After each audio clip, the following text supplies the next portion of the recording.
পুনৰ অগপ বিজেপিৰ মিত্ৰতা গোপনে দিল্লীত সম্পন্ন মিত্ৰতাৰ দৰদাম আগন্তুক লোকসভাৰ নিৰ্বাচনত অগপ আৰু বিজেপিয়ে অকলে আগবঢ়াটো দুয়ো দলৰ বাবে ক্ষতিকাৰক হ'ব বুলি উপলব্ধি কৰি পুনৰ মিত্ৰতাৰ পদক্ষেপ লৈছে দুয়োটা দলে দিল্লীত প্ৰস্তুত ব্লুপ্ৰিণ্ট দুদিন পূৰ্বে অগপ সভাপতি অতুল বৰা দুই নেতা ডাক্তৰ কমলা কলিতা আৰু কেশৱ মহন্তই বাহৰ পাতিছে দিল্লীত বিজেপিৰ ৰাম মাধৱেৰে অগপ নেতৃত্বৰ বৈঠক দৰদাম সম্পন্ন অগপক এৰি দিব কলিয়াবৰ আৰু বৰপেটা সমষ্টি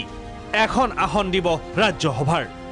দুদিনৰ ভিতৰত অসমলৈ আহি ৰাম মাধৱে সকলো স্পষ্ট কৰাৰ পূৰ্ণ সম্ভাৱনা যদি ইয়াক এখন চলচ্চিত্ৰ বুলি ধৰা হয় তেন্তে সম্পূৰ্ণ চিত্ৰনাট্য হিমন্ত বিশ্ব শৰ্মাৰ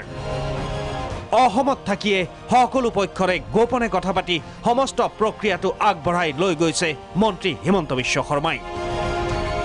আনহাতে অগপ নেতৃত্বই প্ৰতিটো মুহূৰ্তৰ খবৰ ফোনযোগে দি আছে প্ৰফুল্ল কুমাৰ মহন্তক অগপই ৰাজ্যসভাৰ বাবে আগবঢ়োৱাৰ কথা বীৰেন্দ্ৰ প্ৰসাদ বৈশ্য কিন্তু তেওঁৰ পৰিৱৰ্তে পত্নী জয়শ্ৰী গোস্বামী মহন্তৰ প্ৰাৰ্থিত্বৰ দাবীত প্ৰফুল্ল কুমাৰ মহন্তই কেনা লগাব বুলি বহুতে ইতিমধ্যে ধাৰণা কৰিছে আনহাতে লোকসভা নিৰ্বাচনত গৌৰৱ গগৈৰ বিৰুদ্ধে বেহু ৰচিব হিমন্তই গৌৰৱৰ পৰাজয় নিশ্চিত কৰিবৰ বাবে সংখ্যালঘুৰ ভোট বিভাজনৰ লক্ষ্যৰে AIUDFৰ পৰা আমিনুল ইছলাম আৰু NPPৰ পৰা আব্দুল আজিজক প্ৰক্ষেপৰ ব্যৱস্থা কৰোৱাব হিমন্তই আনহাতে অগপ বিজেপিয়ে পৃথকে পৃথকে প্ৰকাশ কৰিব ইস্তাহাৰ অন্যথা অগপই ৰাইজক কি উত্তৰ দিব মিত্ৰতাৰ পাছত ৰাইজক কি উত্তৰ দিব তাকে লৈ চিন্তিত অগপত ভাগে ভাগে চলিছে বৈঠক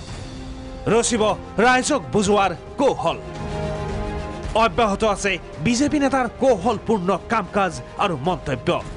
এতিয়া ময়ো তেনেকুৱা কোনো খবৰ পোৱা নাই কিন্তু মিডিয়াত এনেকুৱা কথা ওলাই আছে যে অসম গণ পৰিষদৰ লগত হেনো লোকসভাত মিত্ৰতা লৈ পেলাই নিৰ্বাচন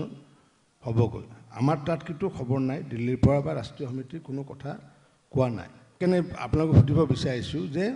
আমি বিজেপিয়ে অকলে খেলাটো কিমান মানুহে অকলে খেলাটো বিচাৰে আপোনালোকে হাত দাঙক বক নাই হৈছে আৰু কিমানে যে তেওঁলোকৰ লগত খেলাটো বিচাৰে হাত দাঙকচোন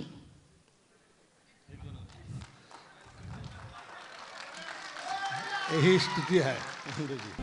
ব্যুৰো ৰিপৰ্ট প্ৰাগ নিউজ